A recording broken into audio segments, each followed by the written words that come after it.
Zvakutoona naChris Mutsvangwa with the ruling party ZANU-PF panguva ino takuona kuti vakomana ameno yava kungoti we are waiting for the signal chiichocho inozikanwa navanhu vazhinji iri vocabulary yaitaurwa nemutungamiriri wenyika yeMasodanzo Mnangagwa aiwa kuma90s panguva nyika ichangowana rusununguko vaitaura vachiti aiwa tatakamirira signal ende vanhu vakasara vasikazivi kuti that signal yakanga iri chii but sezvaingozikanwa kuti aiwa Idi Mnangagwa panguva ndopanga chiri kuna intelligence panguva ino takuona Christopher Mutsvangwa manje nana Marapira vakuya vachitaura nhau dzemasignal hatichazivi kuti panguva ino pari kuonekwa kuti nyika yeZimbabwe vakomana coup inogona kuitika anytime vakomana vakutora zvemasignal mandi vari kurevei sanapira mashuka mudanyirwa panapa subscribe like on the bell timira paindo majara jasa mudanyirwa achiti aiye Christopher Mutsvangwa is shifting his position.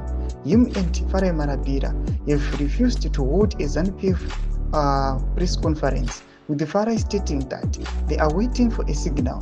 He did not elaborate where the signal will be coming from. Ndio mashuka tukona kuti vakomana panapa vari kutaura vocabulary yatoona kuti iyi vocabulary ukana pakutaurwa kunzi we are waiting for the signal vanhu vanofanira kutoziva kuti ngoti aiwa hakusina kumira zvakanaka. Muchiona vakomana vana Chris Mutsvangwa nebitterness yavainayo panguva inoi muchiona deep time irimo the ruling party ZANU-PF vanhu vanyatsotoziva kuti aiwa chakatochaya anytime mogona kuti munzwa kuti chakala.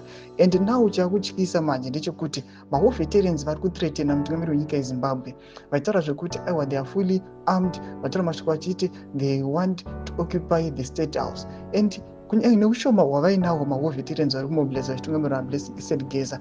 People havasi aware kuti who is financing ma-war veterans and the forces acho ari kutoda occupy the state house kana chii panguva ino. People they are not aware of that. Vangoona paX handle pavo vachingoposta now kana pakutorwa zvemasignals we never know kuti zvakumboreve manje. Mburidze mafungiro enyu moti kudii pamusoro pechitiko ichi muchiona vana Chris Mutsvangwa ndogovaimbowa kuma-war veterans ikokoko. Tudze mafungiro enyu pinda comment section medu musana subscribe or like and turn on the bell icon.